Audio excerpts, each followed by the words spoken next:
வணக்கம் உறவுகளே, இது நங்கூரம். நான் முருகேசன். இந்த காணொலியை பார்க்கும் நண்பர்கள் தயவுசெய்து உங்களுடைய காணொலியாக நினைத்து சப்ஸ்கிரைப் செஞ்சு உங்களுடைய மேலான ஆதரவை கொடுங்கள். நன்றி, வணக்கம். விஜய் ரசிகர்கள், நானும் விஜய் ரசிகர் தான். விஜயோட படங்கள்லாம் நல்லா பிடிக்கும். அவர் டான்ஸ் எல்லாம் ரொம்பவே பிடிக்கும். நல்லாவே டான்ஸ் ஆடுவார். நல்ல டைலாக்லாம், பஞ்சு டைலாக்லாம் நிறைய பேசுவார்.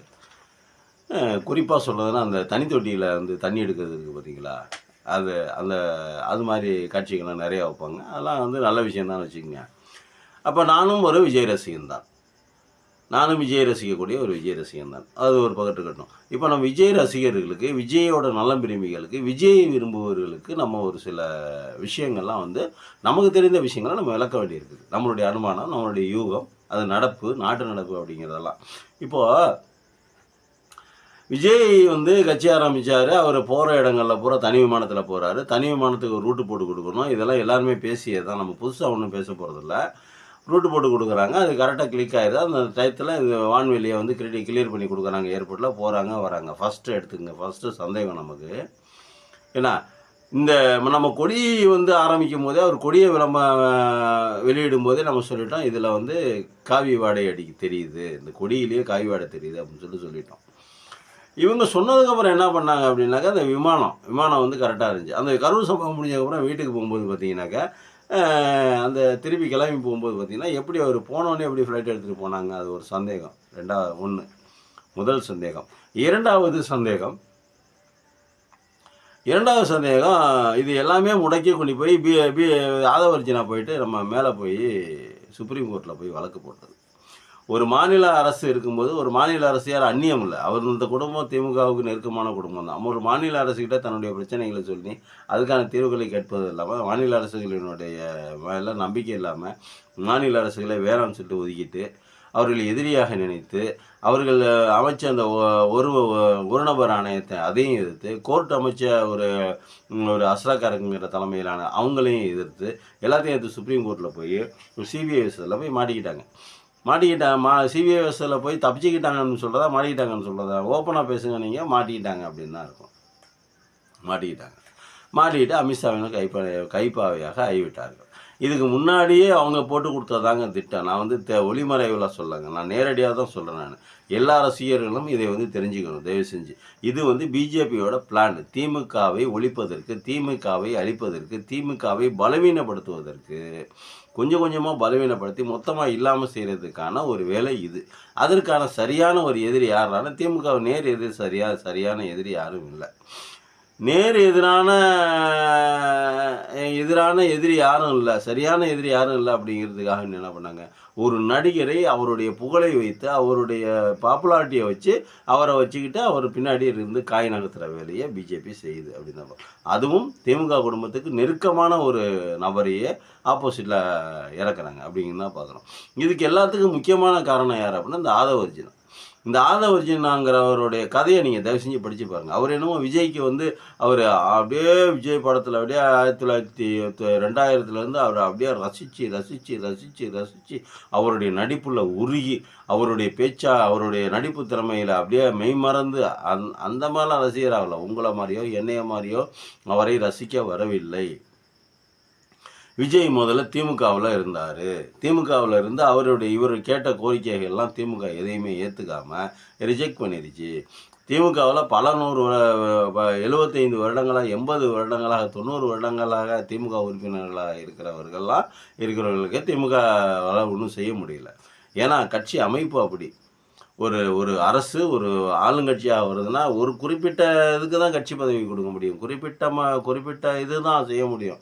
எல்லாத்துக்கும் செஞ்சிட முடியாது.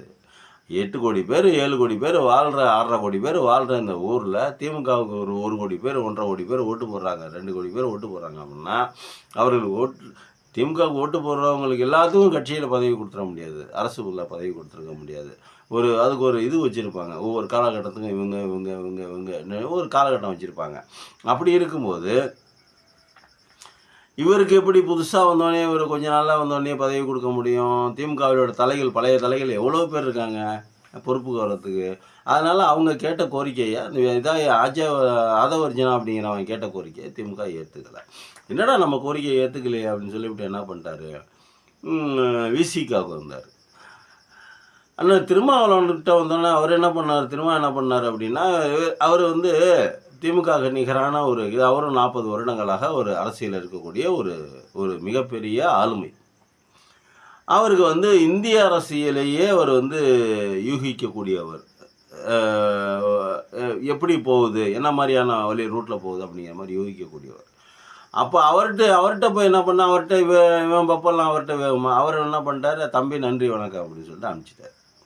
அவர் கேட்டதெல்லாம் அங்கே கேட்டால் அவர் கேட்டதெல்லாம் அவங்களுக்கு கொடுக்கல. நன்றி வணக்கம்னு அனுப்பிச்சிட்டாரு. அப்புறம் அங்கேருந்து வந்தவர் என்ன பண்ணிட்டாரு, யாரை மண்டைய கழுவலாம் அப்படின்னு யோசிச்சு கடைசியில் விஜய் கிட்ட போயிட்டார்.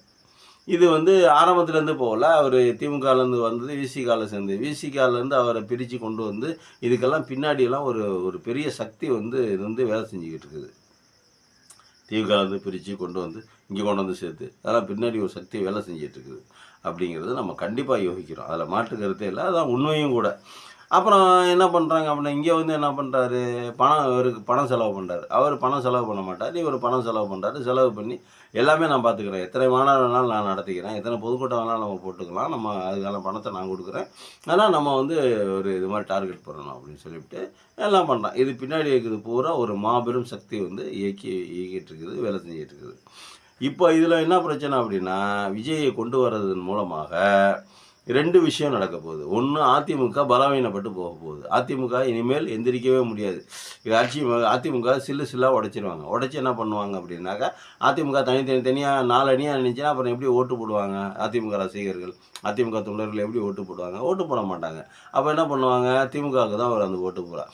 அந்த திமுகவுக்கு போகக்கூடிய ஓட்டுகளை விஜயை வச்சு பிரிக்கணும். அவ்வளோதான். விஜய் வந்து பிரச்சாரம் பண்ணி அவர் பிரச்சாரத்தின் மூலமாக அந்த திமுகவோட எதிர்ப்பு வாக்குகளை பூரா பிரிச்சிடணும். அதிமுக வாக்குகளையும் கொஞ்சம் பிரிச்சிடணும். இது இப்படி இருக்கக்கூடிய சூழ்நிலையில் இதில் 2 பாயிண்ட். ஒன்று, திமுகவினுடைய வெற்றி வாய்ப்பு குறைவதற்கான வாய்ப்பு இருக்குது, தொங்கு சட்டமன்றம் அமைவதற்கான வாய்ப்பு இருக்குது. இன்னொன்று, அதிமுகங்கிற கட்சி இல்லாமல் போவதற்கான அந்த அழிஞ்சு போவதற்கான அந்த அறிகுறிகள் தென்படுகிறது. இதுக்கு எப்படி பார்க்குறோம் அப்படின்னா, ஏற்கனவே அதிமுக தொண்டர்கள்லாம் வெக்ஸ் ஆகி போயிருக்காங்க. எம்ஜிஆர் ஆரம்பித்த ஒரு மிகப்பெரிய கட்சி, ஜெயலலிதாவால் திருப்பி வந்து அதை புத்துணர்ச்சி கொடுத்து தூக்கி நிப்பாட்டப்பட்ட ஒரு கட்சி இல்லாமல் போவதற்கான அறிகுறிகள் நிறைய தெரிகிறது. அது கடைசியில் பார்த்தீங்கன்னா 10 தோல்வி பழனிசாமி அப்படிங்கிற மாதிரி, பழனிசாமி வந்ததுக்கப்புறம் 10 தோல்வியை வந்து அந்த கட்சி சந்திச்சிருக்குது. அப்போ இந்த எலெக்ஷன்லேயும் மேற்கொண்டு இன்னும் தோற்றுக்கிட்டே இருந்துச்சுன்னா அப்போ அந்த தொண்டர்கள் என்ன பண்ணுவோம், அதிமுக தொண்டர்கள் வெக்ஸ் ஆகி போய், போங்கடா உங்கள் ஓட்டை யாருக்காவது போடணும், உனக்கு போடுறதுக்கு சும்மா இருக்கலாம்டா, நீ ஒன்றும் பண்ண மாட்டாங்கிற, ஒன்றும் பேச மாட்டாங்கிற அப்படிங்கிற மாதிரியான ஒரு சூழ்நிலையை கொண்டு வந்து விட்டுருவாங்க. அப்படி பார்க்கலாமா நம்ம? அப்படி இருக்கும்போது இப்போ திமுகவின் வாக்குகள் விஜயால் பிரிக்கப்படும், அதிமுக பலவீனப்படுத்தப்படும். வெற்றி வாய்ப்பை திமுக வெற்றி வாய்ப்புகள் குறைவான இடத்துக்கு போயிடும். இந்த மாதிரி ஒரு சூழ்நிலை இருக்குது. தொங்கு சட்டமன்றம் அமைச்சு அப்படின்னா விஜய் வந்து ஒரு 5 சீட்டோ 10 சீட்டோ வர்றாரு அப்படின்னா அவர் மூலமாக உள்ள சட்டமன்றத்துக்கு எல்லாம் இந்த கட்சியாக போய் பின்னாடி இருந்து பின்புலத்திலிருந்து வேலை செய்ய ஆரம்பிச்சிடும், குடைச்சல் கொடுக்க ஆரம்பிச்சிடும். அடுத்து திமுக கவர்மெண்ட் வந்தாலும் அது விஜய் தலைமையிலான ஒரு சில சீட்டெல்லாம் முன்னாடி உள்ளார வந்துடுச்சு போயிட்டாங்க அப்படின்னா அது பிஜேபியினுடைய தாவேகாவினுடைய சீட்டாக இருக்காது, அது பிஜேபியினுடைய சீட்டாக தான் இருக்கும்.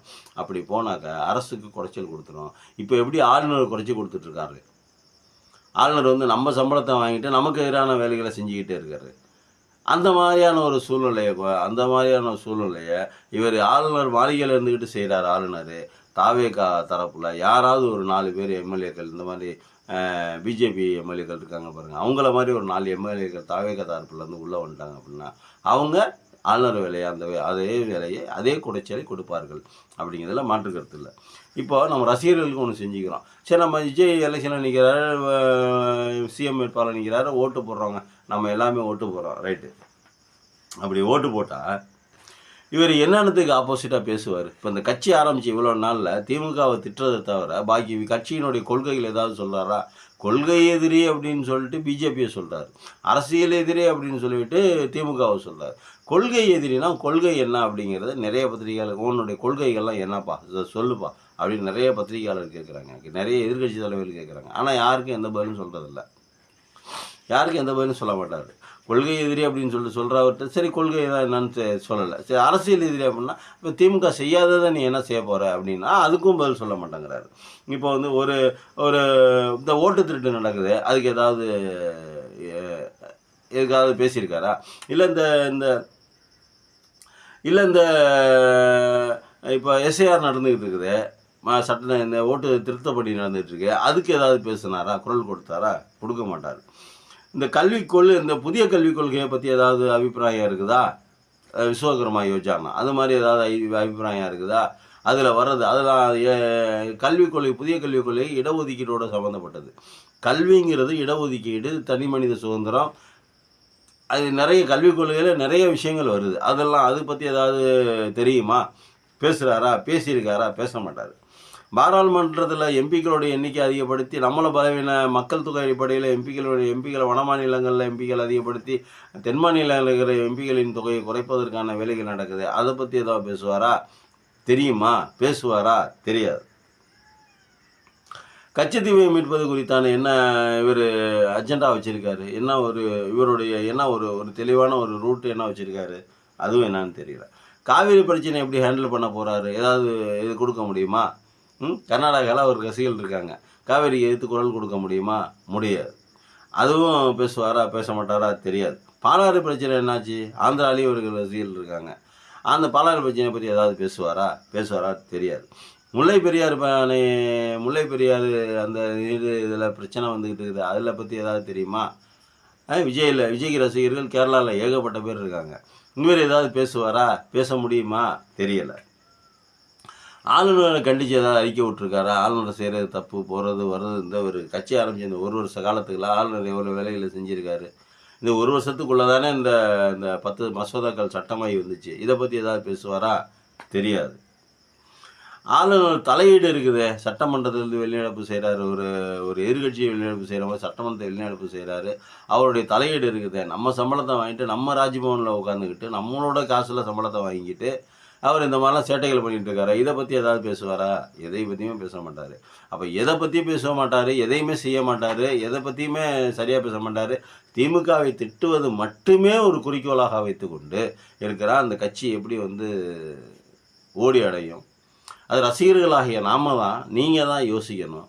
எப்படி யோசிக்கணும் அப்படின்னா, திமுகவை திட்டுவது எதிர்கட்சியை எலெக்ஷன் நேரத்தில் பிரச்சார நேரத்தில் திட்டலாம். எலெக்ஷன் அறிவிச்சதுக்கப்புறம் பிரச்சாரத்தில் அவர்கள் இதையெல்லாம் செய்யவில்லை. சரி, அவர்கள் செய்யாததை நாங்கள் என்ன செய்ய போகிறோம் அப்படின்னு சொல்லணும்ல. திமுக இதெல்லாம் செய்யலை, நாங்கள் இதெல்லாம் செய்ய போகிறோம் அப்படின்னு சொல்லணும்ல. எதுவுமே சொல்லலை. ஆனால் கட்சி ஆரம்பிச்சிட்டாரு, பிரச்சாரத்துக்கு வர்றாரு, திமுகவை திட்டுறாரு. அவ்வளவுதான். திமுகவை திட்டுறாரு. நான் ஸ்டாலின் அங்கிள் அப்படிங்கிறாரு. என்ன ஸ்டாலின் அங்கிள்? இதெல்லாம் என்ன நக்கல், நையாண்டி, இதெல்லாம் கிண்டல், கேலி, இதெல்லாம் யார் ஒரு 10,000 பேர் முன்னாடி நின்று கையாட்டுறாங்க. அந்த தைரியத்தில் தானே. மக்களினுடைய மனநிலை என்று வேணாலும் மாறும், எப்பொழுது வேணாலும் மாறலாம். மக்கள் எப்பயுமே ஒரே மாதிரி இருக்க மாட்டாங்க. சூழ்நிலைக்கு தகுந்த மாதிரி மாற்றுதலுக்குரியதான் மாற்றம் என்பது.